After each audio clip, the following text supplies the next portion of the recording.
Il est quasiment 19h sur CNews. Merci d'être avec nous pour le retour, le grand retour de Philippe de Villiers. Cher Philippe, bonjour. Enfin ouais. Bonsoir Elliot, bonsoir Geoffroy. Geoffroy est avec nous également. Quel plaisir de vous retrouver, Philippe de Villiers. Je pense aux téléspectateurs qui étaient très nombreux ces dernières semaines à m'envoyer des messages, à envoyer des mails au service de communication de CNews. Mais quand reviendra Philippe de Villiers? Ça y est, il est bien là. J'étais sur mon Laventin, entre la mer et la terre, entre la mer et le bocage, et j'écrivais. Ah. Et d'ailleurs, je voulais vous poser une question. Vous savez, pendant toute l'année dernière, vous m'avez fait le coup, au commencement de chaque émission, de l'informateur bien informé. Bien sûr. Je voulais vous poser une question. Allez-y. Comment vont les deux poussins? Ils vont très... Oh Alors, il faut expliquer aux téléspectateurs qu'avec Benjamin No, qui est sur la photo à ma droite, je suis venu vous voir au Puy du Fou. Ça a été un week-end extraordinaire. On a rencontré des gens merveilleux, à votre image, Philippe de Villiers. Et j'ai eu l'honneur, pour mon anniversaire, de recevoir des poussins qui vont bien, j'espère. Oui, ils sont en pleine forme et que nous retrouverons l'année prochaine, j'en suis certain. Vous m'avez fait... Ah, c'est 1-0 pour vous, en ce début de saison, Philippe de Villiers. Ce sont deux coqs. Deux coqs. On les a appelés Ben et Elliot. Oui, voilà. Ouais. Et ils sont en pleine forme. Ouais, ouais. Merci en tous les cas. Et c'est l'occasion de le dire, même si je l'avais dit en coulisses, de le dire devant tout le monde. Ça a été un week-end exceptionnel. C'était la première fois que j'allais au Puy du Fou. Et je peux vous dire, ça doit être... quelque chose qu'il faut faire dans sa vie, au moins une fois. En tout cas, moi, je vais vous dire une chose, là, à tous les deux, et à tous les Français qui nous regardent, qui sont très nombreux, je le sais, du coup, on a une grosse pression, mais ça me fait plaisir d'être avec vous. J'ai beaucoup, beaucoup d'amitié pour vous. On s'entend bien. Je pense que ça se voit, que ça s'entend. Et j'arrive là vraiment complètement détendu, en me disant qu'est-ce qui va m'arriver, qu'est-ce que je vais devoir répondre aux questions qu'ils vont poser. Mais on a une belle actualité, là. Très important. Une belle actualité. Ça dépend... Une actualité forte. Une actualité effectivement très forte. Philippe de Villiers, nous nous sommes quittés sur le plateau de CNews. C'était un 5 juillet, le 5 juillet dernier. Ça fait tout juste 70 jours. Dans quel état retrouvez-vous le pays, Philippe de Villiers? Vous faites un démarrage en côte, là. Oui. Je pense que le pays est dans un triste état. Un état sans doute plus grave que les gens qui nous regardent ne le pensent. Je vais essayer de dire pourquoi en quelques mots. D'abord parce que plus que jamais, le pronostic vital est engagé. Le 29 août dernier, j'étais impressionné par une annonce de l'INSEE, du patron de l'INSEE, qui a dévoilé les derniers chiffres en matière migratoire. Il y a 7 millions d'immigrés en France aujourd'hui, la mer monte. Au rythme de 500 000 personnes supplémentaires par an depuis plusieurs années. Le taux de natalité différentielle entre les familles françaises et les familles étrangères ne cesse de se dégrader. C'est-à-dire que la France s'en est remis aux familles étrangères pour faire des enfants qu'elle ne fait plus. Et si vous me permettez l'expression, je dirais que plus que jamais, l'enfantement est le djihad des femmes. En fait, à ce rythme-là, le peuple historique français sera minoritaire en 2050.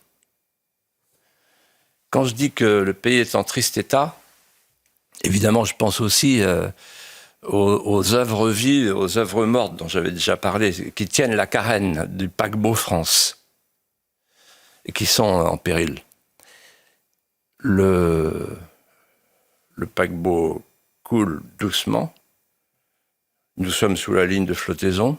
Ça fait 50 ans qu'on est sous la ligne de flottaison, parce que ça fait, en fait, cette année, le 50e anniversaire du déficit français budgétaire. Quelle famille pourrait se permettre ça?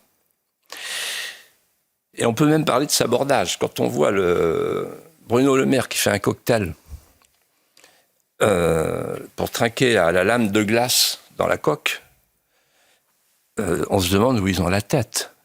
Ça les amuse. Ils s'amusent.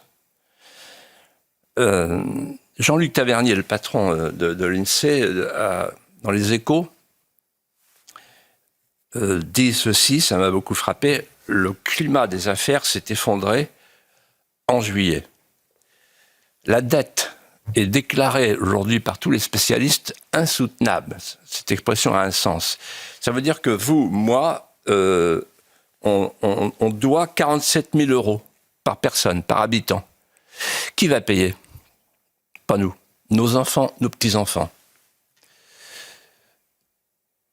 Ensuite, le déficit commercial, il est de 100 milliards d'euros. Qu'est-ce que ça veut dire? Ça veut dire qu'en fait, on importe, on consomme, on ne produit plus. Les nouveaux riches, ce sont les distributeurs. On est la plus grande surface des grandes surfaces, la France. Un pays de consommateurs. Ensuite, on a les impôts les plus élevés du monde occidental. Donc, où est-ce qu'on va aller chercher les ressources?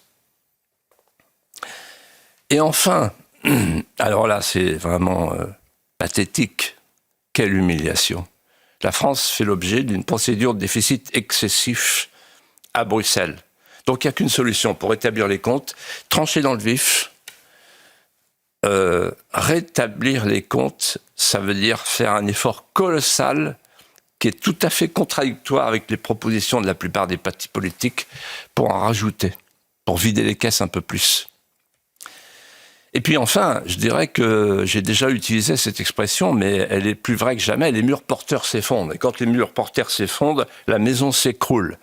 La famille, l'école, l'autorité, la sécurité, la justice. Le cri de la veuve du gendarme Comines, père de 2 enfants de 12 et 16 ans, tué par un chauffard, par un OQTF multirécidiviste. Ce cri résonne dans nos cœurs meurtris, toujours. La France a tué mon mari par laxisme. Et pendant ce temps-là, pendant l'été, qu'est-ce que faisaient les leaders politiques? Ils étaient attablés, assis sur le pont du Titanic, à faire leur partie de cartes. Alors, pour la gauche, c'est plutôt la belote. Pour la droite, c'est plutôt le bridge. Mais ils sont d'accord pour tirer au sort. Ils ont finalement tiré au sort.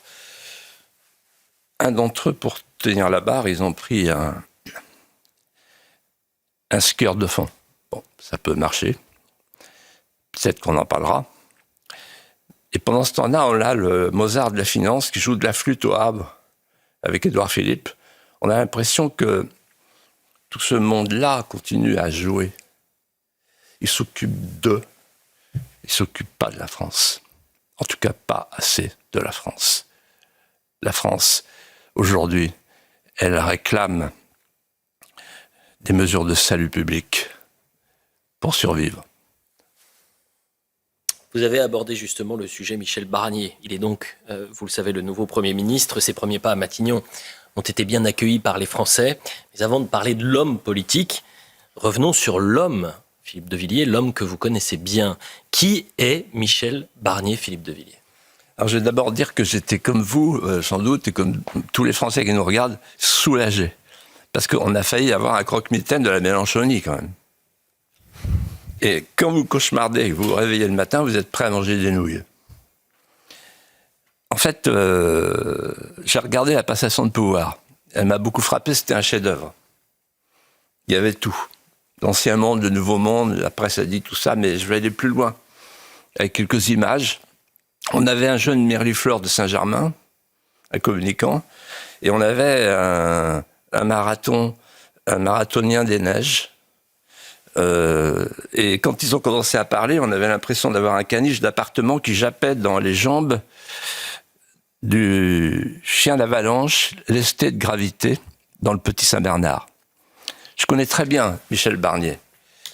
Depuis longtemps, on a été président d'un conseil général en même temps, pendant un quart de siècle. Il est aussi savoyard que je suis vendéen. C'est un enraciné. Pour moi, c'est un compliment. Et j'ai des bons souvenirs de lui. Premier bon souvenir, les Jeux Olympiques de 1992, il m'avait invité avec mon épouse. Et là, on a fait la connaissance d'un homme extraordinaire qui a beaucoup manqué aux Jeux Olympiques cet été, Jean-Claude Kelly, qui est devenu un ami personnel.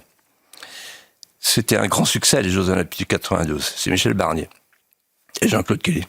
Ensuite, j'ai un deuxième souvenir où il a montré du courage. Le 14 juillet 1989. Et on découvre les photos en même temps. Oui, le 14 juillet 1989, j'ai souhaité qu'il y ait une messe au Puy du Fou, dans la cour du Puy du Fou, dans la cour d'honneur du Puy du Fou, une messe de réparation pour les crimes perpétrés par l'idéologie révolutionnaire à l'endroit de la Vendée. Et j'avais invité quelques amis, ils sont venus. Il y avait Charles Millon, il y avait François Fillon, et il y avait Michel Barnier, d'ailleurs, qui était à côté de la maréchale de Latte, une amie de ma famille. Et donc, il était là. Donc, c'est un homme courageux, qui est capable d'aller à contre-courant, comme vous pouvez le constater. Et puis, le troisième souvenir, un jour, il me dit, tiens, je viendrai bien à ta journée de l'arbre. Il est venu le 25 novembre 1993. On a planté des arbres ensemble à Saint-Fulgent. Et en fait, là, je connaissais l'homme. C'est un homme qui est attaché à l'écologie, qui est hostile aux éoliennes, parce qu'il est très attaché au paysage. Voilà. Donc, moi, je pense du bien de l'homme. L'homme, il est bienveillant, il est élégant, et je dirais autre chose, il passe ses vacances en Vendée. Donc, il a du goût. On a parlé de l'homme, on va parler à présent de l'homme politique. Vous l'avez à plusieurs reprises affronté, Philippe de Villiers, avec comme point de divergence majeure l'Europe. Nous sommes en 2005, et qui dit nouvelle saison dit nouvelles archives. Nous sommes en 2005, à quelques jours du référendum, et vous interpellez les partisans du oui au référendum, à la Constitution. Monsieur Oui, il s'avère que l'un de ses partisans s'appelle Michel Barnier. Regardez cette séquence très éloquente. Dis non 2 fois à cette Constitution. Non à cette Constitution qui dessine un espace mondialisé sans limite géographique, sans frontières, sans protection, mais dans lequel, virtuellement, il y a déjà la Turquie. Et deuxièmement, non à cette Constitution qui dessine un monstre bureaucratique qui sera dominé par des juges, des commissaires et des banquiers lointains et incontrôlables, et dans lequel, ce monstre bureaucratique, eh bien, le peuple français perdra la liberté de ses choix fondamentaux, à commencer par sa politique étrangère. Et donc, je pense qu'il ne faut pas dire où c'est l'Europe, où c'est la France. Moi, je ne suis pas prêt à brader la France. Moi, je n'accepte pas de recevoir des leçons de patriotisme de Philippe de Villiers. Ah, mais ce n'est pas une leçon. Non, mais c'est un peu le ton que vous avez de donner des leçons. Moi, je n'accepte pas de telles leçons. Et moi, je fais un choix différent. Il est entre une Europe européenne, indépendante, qui sait ce qu'elle veut, qui a ses alliances et qui les respecte. L'alliance, ce n'est pas l'allégeance. Et entre une Europe indépendante européenne et une Europe sous influence. Et moi, depuis que j'ai vu, j'avais 14 ou 15 ans, Philippe de Villiers, j'étais au lycée Jean Moulin d'Albertville, j'ai vu le général de Gaulle et le chancelier Adenauer se serrer la main. Je suis devenu gaulliste et européen. Je n'ai pas changé. Et j'ai fait le choix d'une Europe européenne et indépendante. L'Europe puissance, je fais du neuf pour répondre à Michel Barnier. Pour que l'Europe soit une puissance, il faut qu'elle ait une première caractéristique, c'est qu'elle soit indépendante, effectivement. Une Europe indépendante, une Europe européenne, et troisièmement, vous avez cité le général de Gaulle et on peut citer le traité de Rome. Il faut une Europe qui soit protectrice de notre sécurité et de nos emplois. Souvenez-vous, la préférence communautaire, le marché commun, des mots qui ont disparu dans cette Constitution, puisque toute l'idéologie de l'Europe de Bruxelles aujourd'hui, on le voit avec les déclarations des commissaires, c'est une Europe libre-échangiste qui ne se protège plus et qui pousse toutes nos entreprises à crever ou à se délocaliser. Geoffroy Lejeune, vous avez une question. C'est amusant, vous parlez des commissaires qui sont éloignés du peuple. Il deviendra, lui, commissaire européen. Vous avez dit tout le bien que vous pensez de l'homme. Et que pensez-vous de l'homme politique ? Alors, Vous vous souveniez de ce débat ? non, pas du tout. Non. Mais en revanche, c'est d'une actualité brûlante. Ouais. Alors, il faut bien situer ce débat. C'est quelques jours avant le 29 mai 2005. Je me souviens de cette date du 29 mai parce que c'est la prise de Constantinople. Donc Chirac avait eu la bonne idée, étant un culte historiquement, de mettre le référendum le jour de la prise de Constantinople. C'est tout un symbole au moment où il voulait faire entrer la Turquie dans l'Europe. Et donc là, on s'est affrontés. Il y avait le oui, avec Michel Barnier, Daniel Cohn-Bendit, François Bayrou, là, qui boit un coup. Et en face, il y avait moi et quelques autres, oui. Dont Laurent Fabius, d'ailleurs. Il était pour le oui. Voilà. Alors, en fait, l'homme politique, Michel Barnier, il me fait penser à une médaille romaine du 1er siècle, où il y avait un Janus bifront. C'est un Janus à 2 têtes. On a eu la première tête, puis la deuxième tête. On a eu la première tête, le Michel Barnier, européiste. Alors, à l'époque, il était migrationniste. Il défavorisait des entreprises françaises, c'est eux qui me l'ont raconté, qui réclamaient la préférence européenne, en disant c'est du old wording. Oui, vieux jeu. Bon, faut que je traduise, non? Oui, de préférence. Ouais. La front renversé, là. C'est ça. Bon. Et ce que vous ne savez pas, ce que je vais vous apprendre, c'est que c'est le rédacteur, l'un des principaux rédacteurs du traité de Lisbonne. Et le traité de Lisbonne est construit sur une idée simple, la supériorité juridique des décisions européennes, quelles qu'elles soient, sur toutes les décisions nationales. Donc c'est le grand basculement. Ça, c'est le premier Michel Barnier de la médaille romaine du Janus bifront. Mais il y a une deuxième tête, un deuxième Michel Barnier, qui a fait éruption en 2021. C'est un Michel Barnier qui veut réduire l'immigration, il n'est plus migrationniste, il veut même un moratoire en 2021, et il réclame un bouclier constitutionnel, c'est-à-dire il réclame qu'on mette avec un référendum dans la Constitution l'idée que le droit français, le droit national sera supérieur au droit européen. Ça s'appelle faire demi-tour. Voilà. Donc en fait, le deuxième Michel Barnier est le plus récent. Et quand quelqu'un change d'avis, il vaut mieux prendre la position la plus récente, mais c'est pas garanti. Et vous savez, il y a un homme politique que moi j'ai connu, qui nous donnait des leçons tous les jours de durée de vie. C'est Edgar Faure. Et il disait, on me reproche d'être une girouette. Je ne suis pas une girouette. Moi, il a dit devant moi un jour, devant Alain de Trampolieri, on était ensemble en Savoie, justement. Je ne suis pas une girouette. Je dis, pourquoi vous dites ça? Il dit, parce que c'est pas moi qui tourne, c'est le vent. Et je pense que vous avez tout dit là-dessus. 74% des Français considèrent que le gouvernement de Michel Barnier ne fera pas long feu, Philippe de Villiers, et tombera rapidement. Il continue de consulter, assure que la semaine prochaine, un nouveau gouvernement sera formé. Il ne parle pas de remaniement, attention, mais de nouveau gouvernement, avec une politique dite de rupture. On écoute Michel Barnier, il souhaite travailler avec tout le monde. Je suis maintenant le Premier ministre de tous les Français, où qu'ils habitent, où qu'ils soient. Ici, bien sûr, en métropole, outre-mer, dans les outre-mer, et puis les Français et l'étranger. Je vais constituer le gouvernement la semaine prochaine, avec des ministres sérieux, et un gouvernement qui sera équilibré, représentatif, pluriel. Philippe de Villiers, Michel Barnier peut-il réussir? Alors, ma réponse, elle est simple, claire, nette.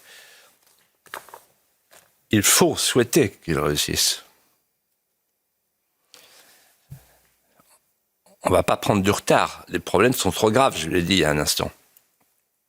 Donc c'est mon souhait le plus cher. Pour l'homme politique et pour la France. Pour qu'il réussisse, il y a 2 conditions en fait. Il faut qu'il ait les coudées franches. Donc il faut qu'il se donne les coudées franches. Et il faut qu'il tranche dans le vif. Ça veut dire concrètement qu'il ne peut réussir qu'à 2 conditions. Première condition, il s'appuie sur une majorité large. Donc au Parlement, il ne peut pas mettre de côté le Rassemblement national. Il faut faire l'union des droites, c'est le moment ou jamais. Parce que c'est pas avec 47 députés qu'il va arriver à faire passer des lois. Sinon, ce sera des lois de compromis. Et puis deuxièmement, il faut rompre avec le macronisme. Parce que c'est le macronisme qui nous a emmenés là où nous sommes. Un pays qui est à volo.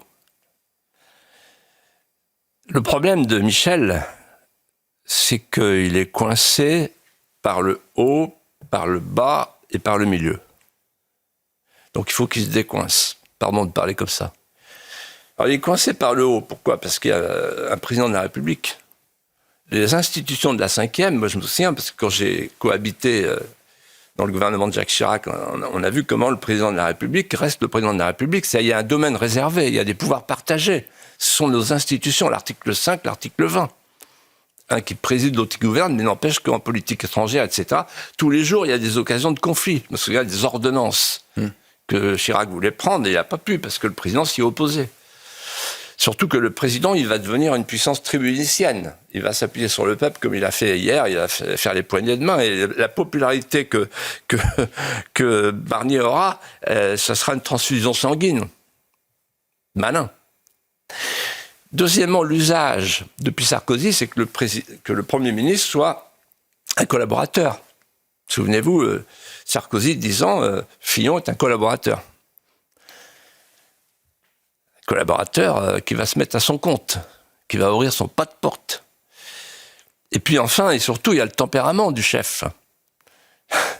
Emmanuel Macron, tel qu'on le connaît, n'est pas du genre à suivre l'instruction des légistes qui disait donner et retenir ne vaut. Il va tout retenir. Il ne peut pas s'empêcher, ça va durer au bout de 3 semaines. Donc il est coincé par le haut. Après, il est coincé par le bas. Ça tombe sous le sens puisqu'il n'a pas de majorité. Donc quand vous ajoutez Liot, 22 députés, les Républicains, 47, plus le bloc central, le fameux bloc central de la Macronie, on arrive à 235, sauf erreur de ma part. Or, la majorité absolue, elle est à 289. Donc, qu'est-ce qui risque de se passer ? Il va devoir faire du marivaudage politique. Vous savez ce que c'est, le marivaudage politique ? Il pèse des œufs de mouche dans des balances de toiles d'araignée. Et à la fin, il ne se passe rien. Et puis, troisièmement, il est coincé par le milieu médiatique qui va lui donner des injonctions. Vous avez vu comment il dit « Ah, vous voulez faire un ministère de l'immigration, hein, voilà, fasciste, fachosphère, CNews. » Voilà. Et là, tout le monde tremble. Et puis la République des juges. Il y a 5 cours suprêmes qui l'attendent. Donc la moindre mesure sur l'immigration, le regroupement familial, etc., elle sera évidemment retoquée. Donc ça va être très difficile pour lui. Moi, je guette 3 moments, 3 signes. Un signe de liberté, un signe de rupture et un signe de courage. Un signe de liberté, c'est la composition du gouvernement, la semaine prochaine. La composition du gouvernement va nous renseigner sur le périmètre de sa liberté, la liberté qu'il se donne, et aussi sur le contenu du projet. On va tout de suite comprendre. Moi, je crois que vendredi prochain, je vous dirai, voilà son périmètre, et voilà le contenu du projet. Signe de liberté, signe de rupture. Personne n'en parle, mais moi j'ai tout de suite pensé, c'est la loi sur l'euthanasie. Il va la faire ou il ne va pas la faire ? S'il la fait, il se met lui-même une piqûre létale à lui et à son gouvernement. Parce que ses électeurs ne le suivront pas. Ça voudra dire qu'en fait, il fait ce que Macron demande. Et puis en fait, le signe de courage, ça va être le budget. Parce que là, pour le budget, il va falloir trancher dans la dépense. On a une croissance très faible. On a des recettes qui titubent. Évidemment, la solution de facilité, c'est d'augmenter les impôts. S'il fait ça, il est mort, politiquement. Et donc, il n'y a qu'une solution. C'est la dépense publique. Et là commence l'acte de courage. La publicité. On revient dans un instant. On a encore énormément de choses à traiter ensemble. À tout de suite pour Face à Philippe de Villiers. Un peu plus de 19h30 pour la suite de Face à Philippe de Villiers, toujours avec Philippe bien sûr et Geoffroy Lejeune. Je reçois Philippe de Villiers des dizaines de messages pour savoir comment vont les poussins que les Puy-Follet m'ont offerts cet été. Vous me promettez qu'ils vont bien, qu'ils sont en pleine forme, hein. C'est l'occasion évidemment de saluer tous les Puy-Follet qu'on a pu rencontrer. C'est une immense famille et on les salue chaleureusement. Retour à nos questions. Vraiment, et toute cette actualité qui nous anime. Ce samedi, nos champions olympiques et paralympiques, Philippe de Villiers, vont parader sur les Champs-Élysées. Ceux qui ont participé au bon déroulement de l'événement, bénévoles, staff, forces de l'ordre, sécurité civile, sont eux aussi invités. Geoffroy Lejeune, vous avez une question pour Philippe de Villiers à ce propos. Bah oui, moi j'ai beaucoup pensé à vous cet été en regardant les Jeux Olympiques parce que vous êtes un passionné de sport, vous nous en parlez quand même souvent ici. Et je voulais savoir si, comme d'ailleurs on l'a beaucoup entendu, vous avez, comme les Français, vibré vous aussi pendant ces Jeux Olympiques. Est-ce que vous avez eu la passion pour les champions, les médailles, etc. Oui, parce que en fait, depuis que je suis tout petit, les Jeux, c'est ma deuxième culture. Je me souviens de la victoire de Colette Besson. Et j'ai eu une communication avec son mari il y a peu de temps parce qu'elle est décédée, malheureusement. C'est une fille extraordinaire. Je me souviens que j'ai pleuré lorsque Michel Jazzy a perdu. Il n'était que médaille d'argent. Et je me souviens d'Alain Mosconi, et là, du coup, je me suis souvenu, là, j'ai vu Alain Mosconi qui était médaille d'argent, et on pleurait de joie. Mais on savait pas qu'un jour, il y aurait Léon Marchand qui ferait tout exploser, voilà. Et moi, ce qui m'a frappé, c'est que, finalement, c'est l'expression « la parenthèse enchantée ». Mm-hmm. Et en fait, je me suis dit, pourquoi c'est une parenthèse enchantée pour les Français ? Pour deux raisons. La première, c'est que les partis politiques se sont tus. On avait l'impression que la politique politicienne s'était retirée sur les plages. Et puis la deuxième raison, c'est que on était à fond renversé par rapport à ce qu'on nous dit toute l'année, tous les jours. Là, on avait le droit d'être le meilleur. On avait le droit de ressentir la tension vers le meilleur. Là, il y avait des notes. Le collège unique était en vacances, en grandes vacances. Il y avait un podium, une estrade. Ah, les profs ont dû revivre la hiérarchie. Et puis, finalement, il y avait des médailles. Comme quand j'étais petit, moi, à l'école, il y avait des prix d'honneur à la fin de l'année. Donc, on n'est plus dans l'égalitarisme victimaire. Ensuite, il y a... on a loué le travail, l'effort, la volonté, l'endurance, la patience, autant de vertus civiques qui sont désuètes avec le nouveau monde. Ensuite, et surtout, j'allais dire, il y avait les drapeaux qui flottaient et on entendait les hymnes partout. En fait, les Jeux Olympiques célèbrent les nations, les patries, les attachements vitaux. Et enfin, et c'est sans doute le plus important, après le succès du film, un petit truc en plus, il y avait l'amour de la vie par-delà le handicap. C'est-à-dire, en fait, une manière de voir la société à rebours de l'eugénisme ambiant qui vise à éliminer le plus faible au début et à la fin de la vie. Et donc, oui, c'est une parenthèse enchantée. Philippe de Villiers, nous n'avons pas eu l'occasion d'en parler ensemble, mais ceux qui ont pensé, parce que là vous avez parlé de l'aspect sportif, ceux qui ont pensé la cérémonie d'ouverture des Jeux Olympiques le 26 juillet dernier, ont affiché publiquement leur souhait de produire un spectacle à l'inverse du Puy du Fou, un anti-Puy du Fou quasiment. Et c'est ce qu'assure l'historien Patrick Boucheron, et ce qu'il a assuré dans les colonnes du Grand Continent. Quand on nous pose la question de savoir si ce que nous avons fait est l'anti-Puy du Fou, nous répondons, pour simplifier, que oui. Parce que notre spectacle n'est pas contre-révolutionnaire. Parce qu'il ne déroule pas l'histoire immobile d'une nation éternellement identique à elle-même.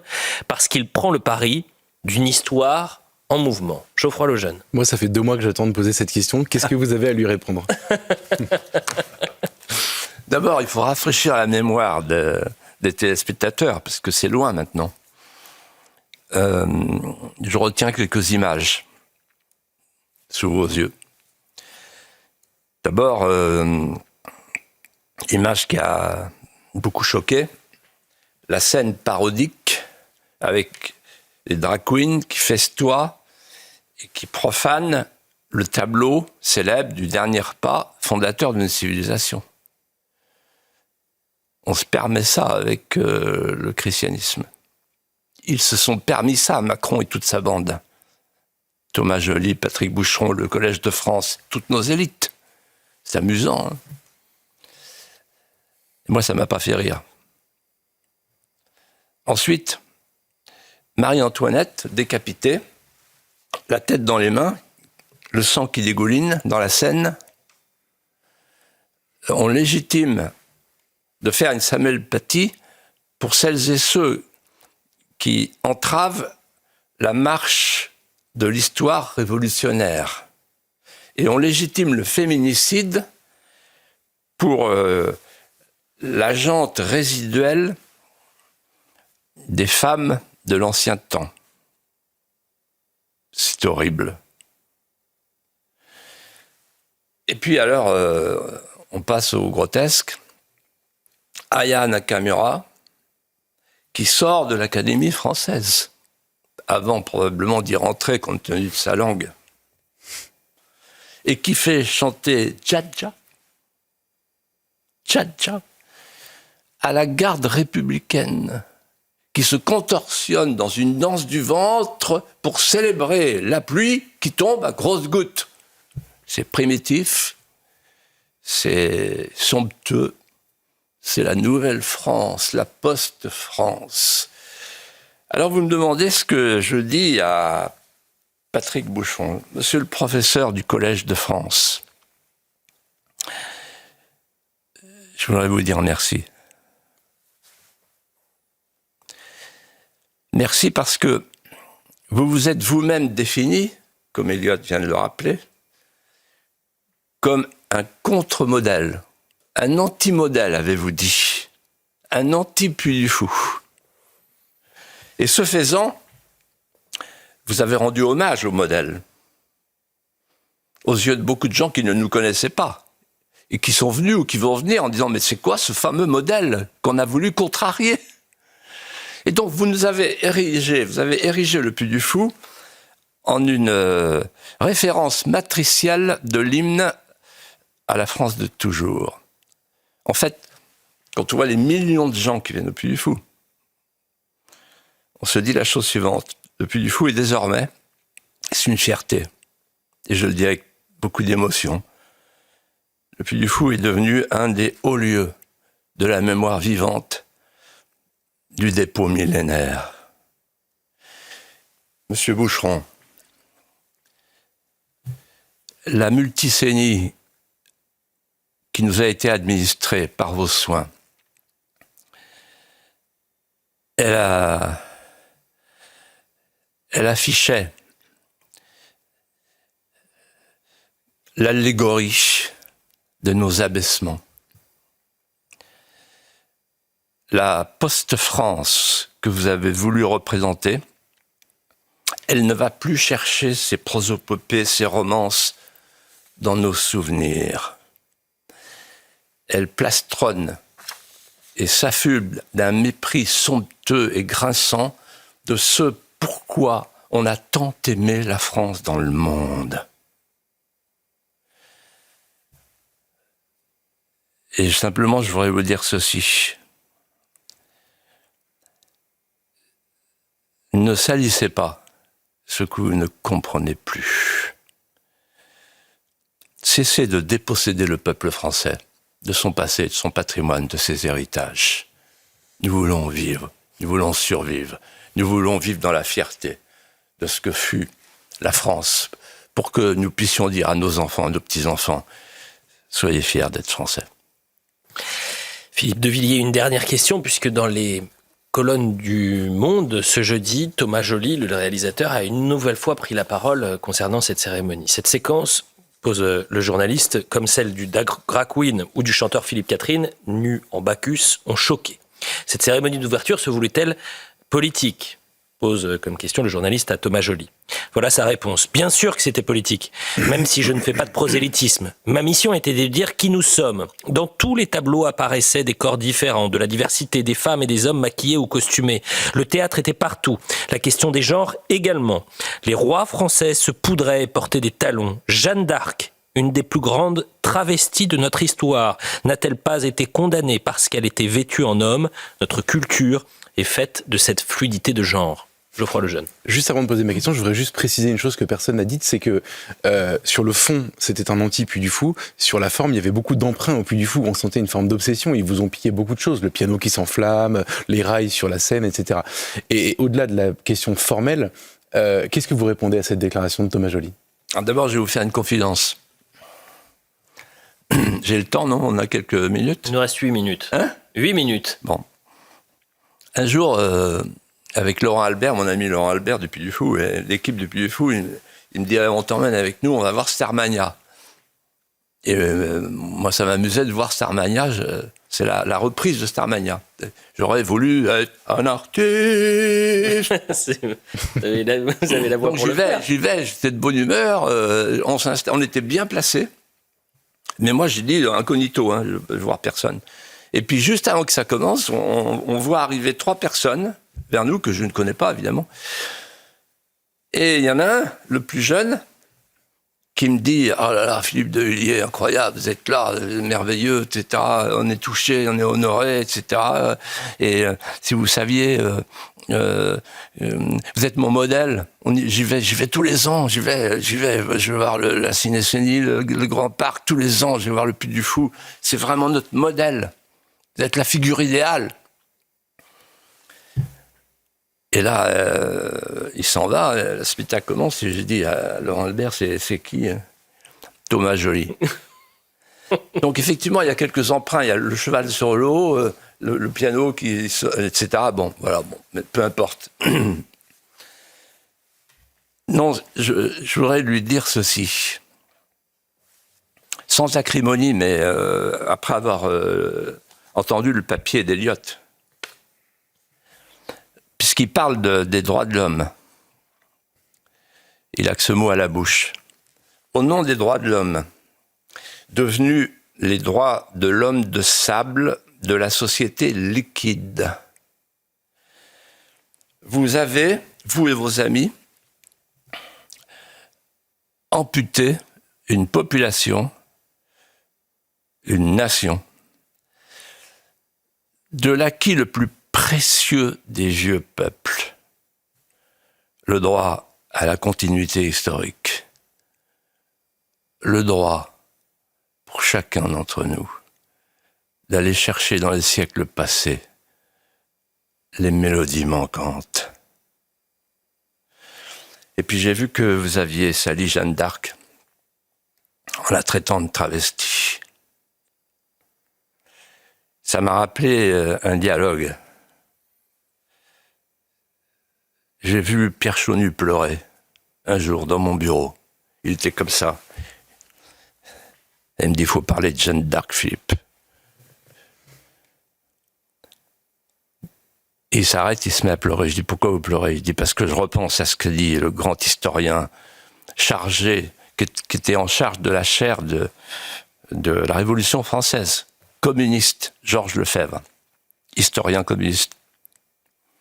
Et un jour, il a dit, devant un amphi qu'il chahutait parce qu'il parlait de Jeanne d'Arc, le premier qui touche à Jeanne d'Arc est un salaud.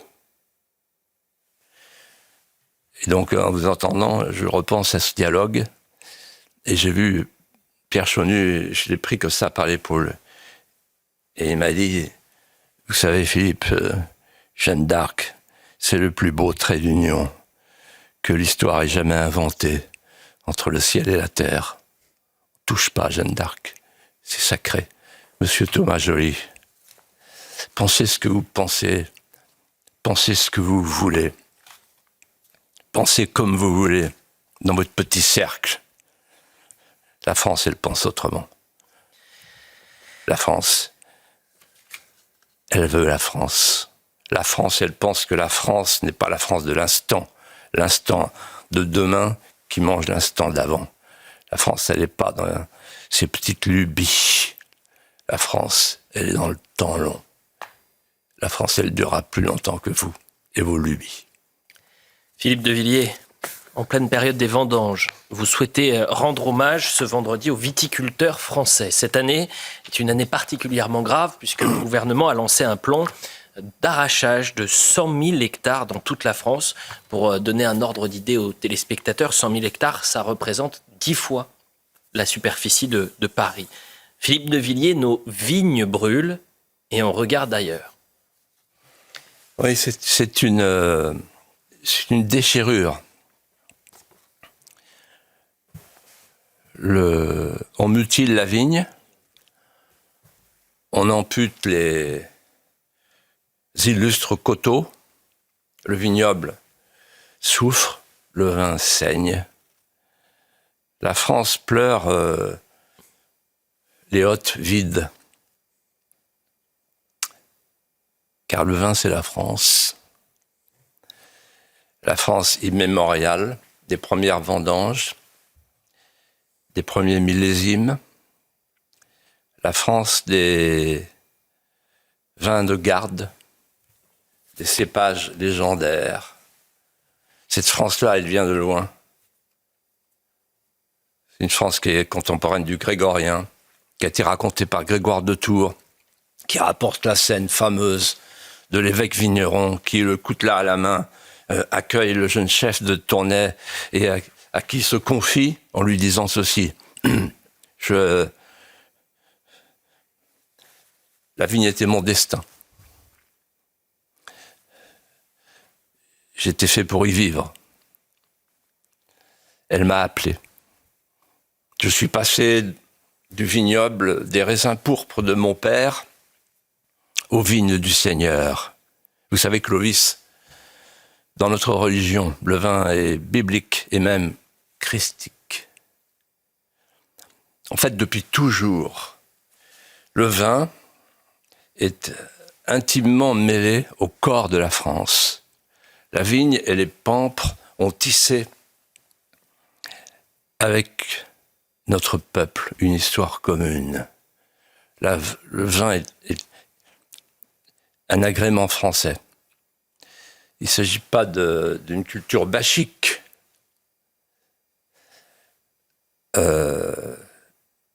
Mais il s'agit de quelque chose de plus profond.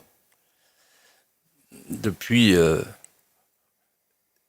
les premiers échauffements de gorge de Rabelais jusqu'aux chansons à boire de la Madelon, le vin, chez nous, est littéraire. On retient les vers et les vers nous retiennent. On célèbre la dive bouteille. On est du même sarment, on est du même serment. Et chacun le jure. Si je meurs, je veux qu'on m'enterre dans une cave où il y a du bon vin. Quand j'étais petit, quand j'étais jeune, j'allais aux vendanges. Et je suivais discrètement, entre chien et loup, les anciens, jusqu'à la cave. On buvait du Noah. C'était notre nectar, un vin interdit parce qu'il avait trop d'esprit. On le reniflait, puis on buvait du menton, du nez, de l'œil et du palais. J'écoutais, je goûtais la petite musique de la pinède grinçante. Il y avait peu de mots, surtout des onomatopées.